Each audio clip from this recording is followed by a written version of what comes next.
ആവർത്തന പുസ്തകം അധ്യായം 32. ആകാശമേ ചെവി തരിക, ഞാൻ സംസാരിക്കും.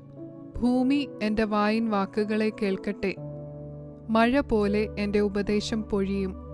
എൻ്റെ വചനം മഞ്ഞുപോലെയും ഇളം പുല്ലിന്മേൽ പൊടിമഴ പോലെയും സസ്യത്തിന്മേൽ മാരി പോലെയും ചൊരിയും.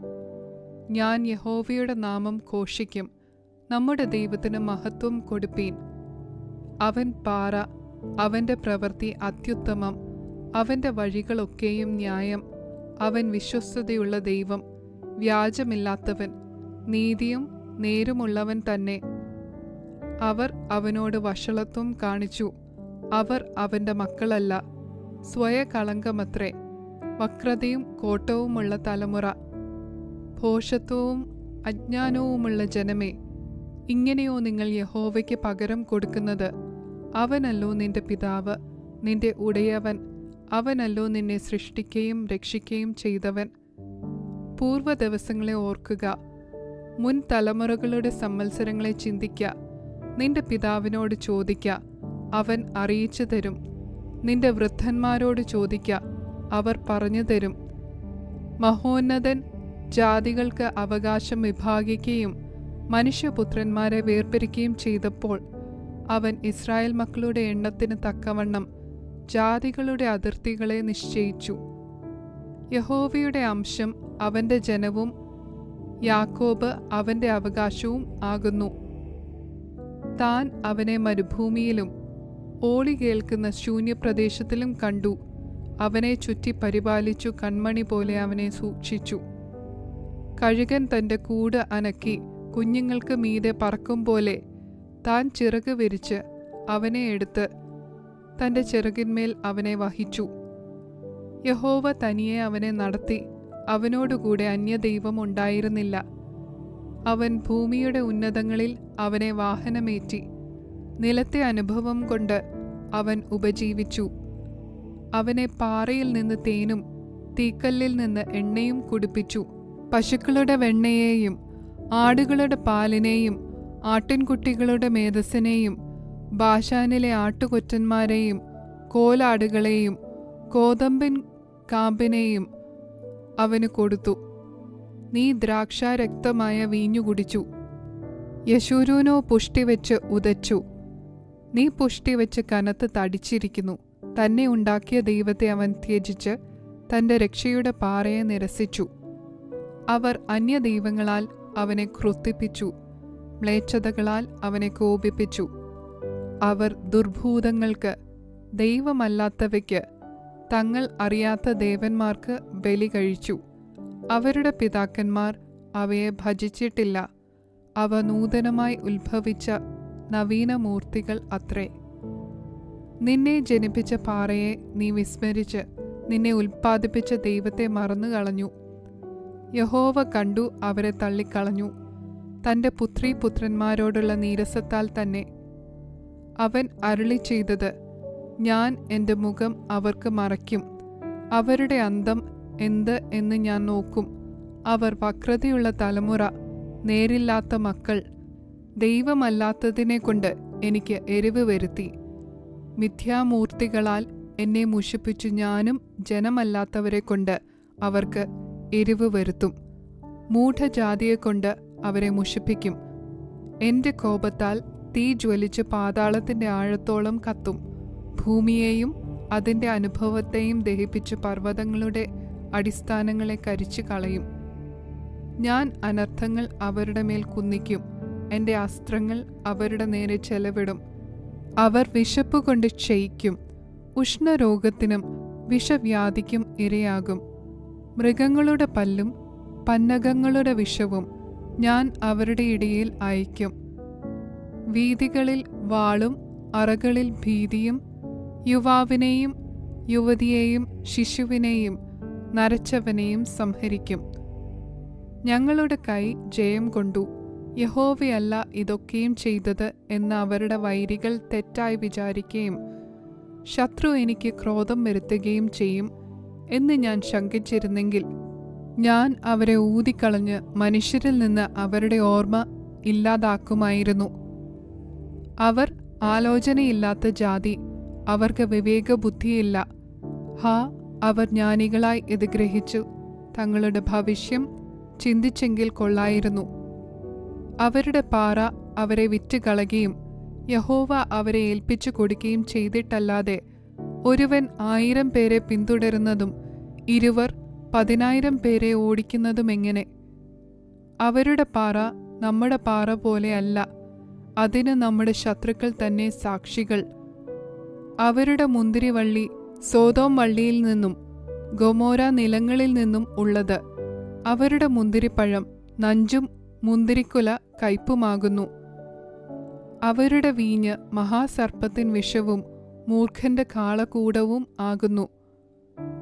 ഇത് എന്റെ അടുക്കൽ സംഗ്രഹിച്ചും എൻ ഭണ്ഡാരത്തിൽ മുദ്രയിട്ടും ഇരിക്കുന്നില്ലയോ? അവരുടെ കാൽ വഴുതും കാലത്തേക്ക് പ്രതികാരവും പ്രതിഫലവും എന്റെ പക്കൽ ഉണ്ട്. അവരുടെ അനർത്ഥ ദിവസം അടുത്തിരിക്കുന്നു.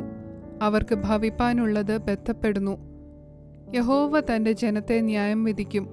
അവരുടെ ബലം ക്ഷയിച്ചുപോയി. ബദ്ധനും സ്വതന്ത്രനും ഇല്ലാതെയായി കണ്ടിട്ട് അവൻ സ്വദാസന്മാരെക്കുറിച്ച് അനുതപിക്കും. അവരുടെ ബലികളുടെ മേധസ് തിന്നുകയും പാനീയ ബലിയുടെ വീഞ്ഞു കുടിക്കുകയും ചെയ്ത ദേവന്മാരും അവർ ആശ്രയിച്ച പാറയും എവിടെ? അവർ എഴുന്നേറ്റ് നിങ്ങളെ സഹായിച്ചു നിങ്ങൾക്ക് ശരണമായിരിക്കട്ടെ എന്ന് അവൻ അരുളിച്ചെയ്യും. ഞാൻ മാത്രമേയുള്ളൂ, ഞാനല്ലാതെ ദൈവമില്ല എന്ന് ഇപ്പോൾ കണ്ടുകൊള്ളുവീൻ. ഞാൻ കൊല്ലുന്നു, ഞാൻ ജീവിപ്പിക്കുന്നു, ഞാൻ തകർക്കുന്നു, ഞാൻ സൗഖ്യമാക്കുന്നു. എൻ്റെ കയ്യിൽ നിന്ന് വിടുവിക്കുന്നവൻ ഇല്ല. ഞാൻ ആകാശത്തേക്ക് കൈ ഉയർത്തി സത്യം ചെയ്യുന്നത് നിത്യനായിരിക്കുന്ന എന്നാണ്. എൻ്റെ മിന്നലാം വാൾ ഞാൻ മൂർച്ചയാക്കി. എൻ കൈ ന്യായവിധി തുടങ്ങുമ്പോൾ ഞാൻ ശത്രുക്കളിൽ പ്രതികാരം നടത്തും. എന്നെ ദേഷിക്കുന്നവർക്ക് പകരം വീട്ടും. ഹതന്മാരുടെയും ബദ്ധന്മാരുടെയും രക്തത്താലും ശത്രുനായകന്മാരുടെ ശിരസിൽ നിന്ന് ഒലിക്കുന്നതിനാലും ഞാൻ എൻ്റെ അസ്ത്രങ്ങളെ ലഹരിപ്പിക്കും. എൻ്റെ വാൾ മാംസം തിന്നുകയും ചെയ്യും. ജാതികളെ, അവൻ്റെ ജനത്തോടുകൂടെ ഉല്ലസിപ്പീൻ. അവൻ സ്വദാസന്മാരുടെ രക്തത്തിന് പ്രതികാരം ചെയ്യും. തൻ്റെ ശത്രുക്കളോട് അവൻ പകരം വീട്ടും. തൻ്റെ ദേശത്തിനും ജനത്തിനും പാപപരിഹാരം വരുത്തും. അനന്തരം മോശയും നൂന്റെ മകനായ യോശുവയും വന്ന് ഈ പാട്ടിൻ്റെ വചനങ്ങളൊക്കെയും ജനത്തെ ചൊല്ലിക്കേൾപ്പിച്ചു. മോശ ഈ സകല വചനങ്ങളും എല്ലാ ഇസ്രായേലിനോടും സംസാരിച്ചു തീർന്നപ്പോൾ അവൻ അവരോട് പറഞ്ഞത്, ഈ ന്യായപ്രമാണത്തിലെ വചനങ്ങളൊക്കെയും പ്രമാണിച്ചു നടക്കേണ്ടതിന് നിങ്ങൾ നിങ്ങളുടെ മക്കളോട് കൽപ്പിക്കാൻ തക്കവണ്ണം ഞാൻ ഇന്ന് നിങ്ങൾക്ക് സാക്ഷീകരിക്കുന്ന സകല വചനങ്ങളും മനസ്സിൽ വെച്ചു കൊള്ളുവീൻ. ഇത് നിങ്ങൾക്ക് വ്യർത്ഥ കാര്യമല്ല, നിങ്ങളുടെ ജീവൻ തന്നെയാകുന്നു. നിങ്ങൾ കൈവശമാക്കേണ്ടതിന് യോർദാൻ കടന്നു ചെല്ലുന്ന ദേശത്ത് നിങ്ങൾക്ക് ഇതിനാൽ ദീർഘായുസ്സുണ്ടാകും. അന്ന് തന്നെ യഹോവ മോശയോട് അരുളിച്ചെയ്തത്, നീ യെരിഹോവിനെതിരെ മോവാബ് ദേശത്തുള്ള ഈ അബാരീം പർവ്വതത്തിൽ നെബോ മലമുകളിൽ കയറി ഞാൻ ഇസ്രായേൽ മക്കൾക്ക് അവകാശമായി കൊടുക്കുന്ന കനാൻ ദേശത്തെ നോക്കി കാണുക. നിന്റെ സഹോദരനായ അഹരോൻ ഹോർ പർവ്വതത്തിൽ വെച്ച് മരിച്ചു. തൻ്റെ ജനത്തോട് ചേർന്നതുപോലെ നീ കയറുന്ന പർവ്വതത്തിൽ വെച്ച് നീയും മരിച്ച് നിന്റെ ജനത്തോട് ചേരും. നിങ്ങൾ സീൻ മരുഭൂമിയിൽ കാദേശിലെ കലഹജലത്തിങ്കൽ ഇസ്രായേൽ മക്കളുടെ മധ്യേ വെച്ച് എന്നോട് അകൃത്യം ചെയ്യുക കൊണ്ടും ഇസ്രായേൽ മക്കളുടെ മധ്യേ വെച്ച് എന്നെ ശുദ്ധീകരിക്കായ്ക കൊണ്ടും തന്നെ. നീ ദേശത്തെ നിന്റെ മുൻപിൽ കാണും, എങ്കിലും ഞാൻ ഇസ്രായേൽ മക്കൾക്ക് കൊടുക്കുന്ന ദേശത്ത് നീ കടക്കയില്ല.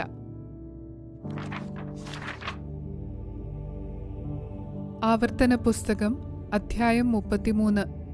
ദൈവപുരുഷനായ മോശ തന്റെ മരണത്തിനു മുൻപേ ഇസ്രായേൽ മക്കളെ അനുഗ്രഹിച്ച അനുഗ്രഹം ആവിത്. അവൻ പറഞ്ഞതെന്തെന്നാൽ, യഹോവ സീനായിൽ നിന്ന് വന്നു അവർക്ക് സേയീരിൽ നിന്ന് ഉദിച്ചു, പാറാൻ പർവ്വതത്തിൽ നിന്ന് വിളങ്ങി, ലക്ഷോപലക്ഷം വിശുദ്ധന്മാരുടെ അടുക്കൽ നിന്ന് വന്നു. അവർക്ക് വേണ്ടി അഗ്നിമയമായൊരു പ്രമാണം അവൻ്റെ വലങ്കയിൽ ഉണ്ടായിരുന്നു. അതെ, അവൻ ജനത്തെ സ്നേഹിക്കുന്നു.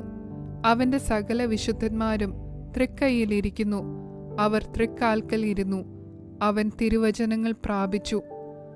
യാക്കോബിന്റെ സഭയ്ക്ക് അവകാശമായി മോശ നമുക്ക് ന്യായപ്രമാണം കൽപ്പിച്ചു തന്നു.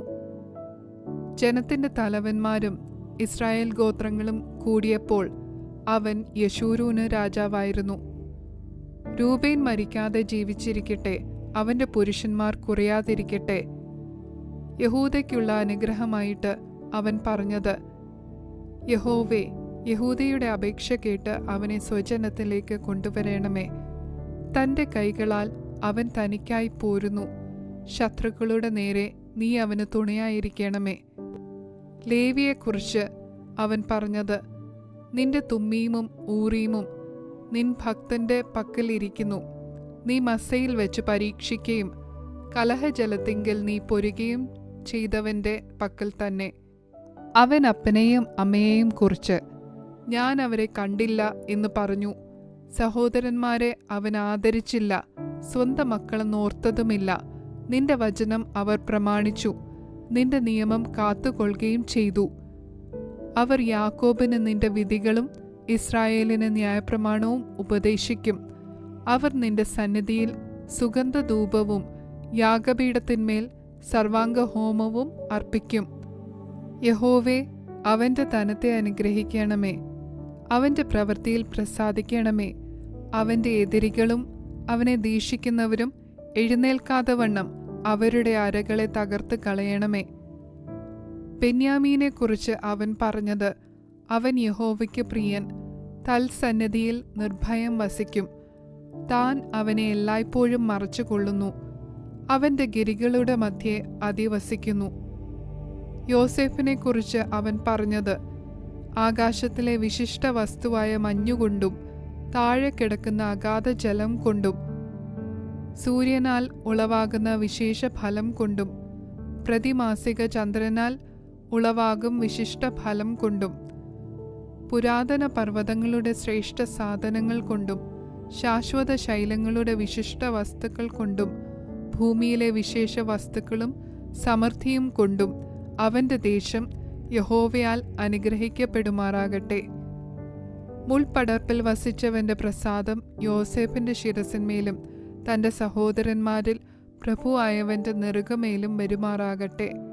അവന്റെ കടിഞ്ഞൂൽക്കൂറ്റൻ അവന്റെ പ്രതാപം, അവന്റെ കൊമ്പുകൾ കാട്ടുപോത്തിന്റെ കൊമ്പുകൾ. അവയാൽ അവൻ സകല ജാതികളെയും ഭൂസീമാവാസികളെയും വെട്ടി ഓടിക്കും. അവ എഫ്രയീമിന്റെ 10,000-ങ്ങളും മനശ്ശെയുടെ 1,000-ങ്ങളും തന്നെ. സെബൂലൂനെക്കുറിച്ച് അവൻ പറഞ്ഞത്, സെബൂലൂനെ, നിന്റെ പ്രയാണത്തിലും ഇസാഖാരെ, നിന്റെ കൂടാരങ്ങളിലും സന്തോഷിക്ക. അവർ ജാതികളെ പർവ്വതത്തിലേക്ക് വിളിക്കും, അവിടെ നീതിയാഗങ്ങളെ കഴിക്കും. അവർ സമുദ്രങ്ങളുടെ സമൃദ്ധിയും മണലിലെ നിക്ഷേപങ്ങളും വലിച്ചു കുടിക്കും. ഗാദിനെക്കുറിച്ച് അവൻ പറഞ്ഞത്, ഗാദിനെ വിസ്താരമാക്കുന്നവൻ അനുഗ്രഹിക്കപ്പെട്ടവൻ. ഒരു സിംഹി പോലെ അവൻ പതുങ്ങിക്കിടന്ന് ഭുജവും നെറുകയും പറിച്ചു കീറുന്നു. അവൻ ആദ്യ ഭാഗം തിരഞ്ഞെടുത്തു, അവിടെ നായകന്റെ ഓഹരി സംഗ്രഹിച്ചു വെച്ചിരുന്നു. അവൻ ജനത്തിന്റെ തലവന്മാരോടുകൂടെ യഹോവയുടെ നീതിയും ഇസ്രായേലുമായി അവന്റെ വിധികളും നടത്തി. ദാനെക്കുറിച്ച് അവൻ പറഞ്ഞത്, ദാൻ ബാലസിംഹം ആകുന്നു, അവൻ ബാശാനിൽ നിന്ന് ചാടുന്നു. നഫ്താലിയെക്കുറിച്ച് അവൻ പറഞ്ഞത്, നഫ്താലിയെ, പ്രസാദം കൊണ്ട് തൃപ്തനും യഹോവയുടെ അനുഗ്രഹം നിറഞ്ഞവനുമായി പടിഞ്ഞാറും തെക്കും കൈവശമാക്കുക. ആശേരിനെക്കുറിച്ച് അവൻ പറഞ്ഞത്, ആശേർ പുത്രസമ്പത്തുകൊണ്ട് അനുഗ്രഹിക്കപ്പെട്ടവൻ, അവൻ സഹോദരന്മാർക്ക് ഇഷ്ടനായിരിക്കട്ടെ. അവൻ കാൽ എണ്ണയിൽ മുക്കട്ടെ. നിന്റെ ഓടാമ്പൽ ഇരുമ്പും താമ്രവും ആയിരിക്കട്ടെ. നിന്റെ ബലം ജീവപര്യന്തം നിൽക്കട്ടെ. യശൂരൂന്റെ ദൈവത്തെപ്പോലെ ഒരുത്തനുമില്ല. നിന്റെ സഹായത്തിനായി അവൻ ആകാശത്തൂടെ തന്റെ മഹിമയിൽ മേഘാരൂഢനായി വരുന്നു. പുരാതനനായ ദൈവം നിന്റെ സങ്കേതം. കീഴെ ശാശ്വത ഭുജങ്ങളുണ്ട്. അവൻ ശത്രുവിനെ നിന്റെ മുൻപിൽ നിന്ന് നീക്കിക്കളഞ്ഞു. സംഹരിക്ക എന്ന് കൽപ്പിച്ചിരിക്കുന്നു. ധാന്യവും വീഞ്ഞുമുള്ള ദേശത്ത് ഇസ്രായേൽ നിർഭയമായും യാക്കോബിൻ ഉറവും തനിച്ചും വസിക്കുന്നു. ആകാശം അവന് മഞ്ഞു പൊഴിക്കുന്നു. ഇസ്രായേലേ, നീ ഭാഗ്യവാൻ, നിനക്ക് തുല്യൻ ആർ? യഹോവയാൽ രക്ഷിക്കപ്പെട്ട ജനമേ, അവൻ നിന്റെ സഹായത്തിൻ പരിചയം നിന്റെ മഹിമയുടെ വാളും ആകുന്നു. നിന്റെ ശത്രുക്കൾ നിന്നോട് അനുസരണം നടിക്കും. നീ അവരുടെ ഉന്നതങ്ങളിന്മേൽ നടകൊള്ളും. ആവർത്തന പുസ്തകം അധ്യായം 34. അനന്തരം മോശ മോവാബ് സമഭൂമിയിൽ നിന്ന് യെരിഹോവിനെതിരെയുള്ള നെബോ പർവ്വതത്തിൽ പിസ്ഗാ മുകളിൽ കയറി. യഹോവ ദാൻ വരെ ഗിലെയാദ് ദേശം ഒക്കെയും നഫ്താലി ദേശമൊക്കെയും എഫ്രയീമിൻ്റെയും മനശ്ശെയുടെയും ദേശവും പടിഞ്ഞാറെ കടൽ വരെ യഹൂദാദേശം ഒക്കെയും തെക്കേ ദേശവും ഈന്ത നഗരമായ യെരിഹോവിന്റെ താഴ്വീതി മുതൽ സോവാർ വരെയുള്ള സമഭൂമിയും അവനെ കാണിച്ചു. അബ്രഹാമിനോടും ഇസഹാക്കിനോടും യാക്കോബിനോടും ഞാൻ നിന്റെ സന്തതിക്ക് കൊടുക്കുമെന്ന് സത്യം ചെയ്ത ദേശം ഇത് തന്നെ. ഞാൻ അത് നിന്റെ കണ്ണിന് കാണിച്ചു തന്നു. എന്നാൽ നീ അവിടേക്ക് കടന്നു പോകുകയില്ല എന്ന് യഹോവ അവനോട് കൽപ്പിച്ചു.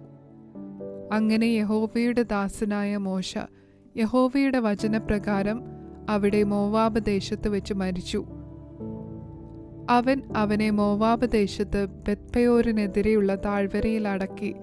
എങ്കിലും ഇന്നുവരെയും അവന്റെ ശവക്കുഴിയുടെ സ്ഥലം ആരും അറിയുന്നില്ല. മോശ മരിക്കുമ്പോൾ അവന് 120 വയസ്സായിരുന്നു. അവന്റെ കണ്ണു മങ്ങാതെയും അവന്റെ ദേഹബലം ക്ഷയിക്കാതെയും ഇരുന്നു. ഇസ്രായേൽ മക്കൾ മോശയെക്കുറിച്ച് മോവാബ് സമഭൂമിയിൽ 30 ദിവസം കരഞ്ഞുകൊണ്ടിരുന്നു. അങ്ങനെ മോശയെക്കുറിച്ച് കരഞ്ഞു വിലപിക്കുന്ന കാലം തികഞ്ഞു.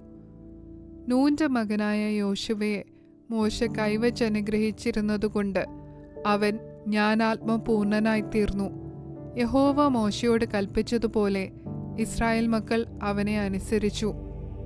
എന്നാൽ മിസ്രയീം ദേശത്ത് ഫറവോനോടും അവന്റെ സകല ഭൃത്യന്മാരോടും അവന്റെ സർവ്വദേശത്തോടും ചെയ്യുവാൻ യഹോവ മോശയെ നിയോഗിച്ചയച്ച സകല അത്ഭുതങ്ങളും ഭുജവീര്യവും എല്ലാ ഇസ്രായേലും കാണെ മോശ പ്രവർത്തിച്ച ഭയങ്കര കാര്യമൊക്കെയും വിചാരിച്ചാൽ യഹോവ അഭിമുഖമായി അറിഞ്ഞ മോശയെപ്പോലെ ഒരു പ്രവാചകൻ ഇസ്രായേലിൽ പിന്നെ ഉണ്ടായിട്ടില്ല.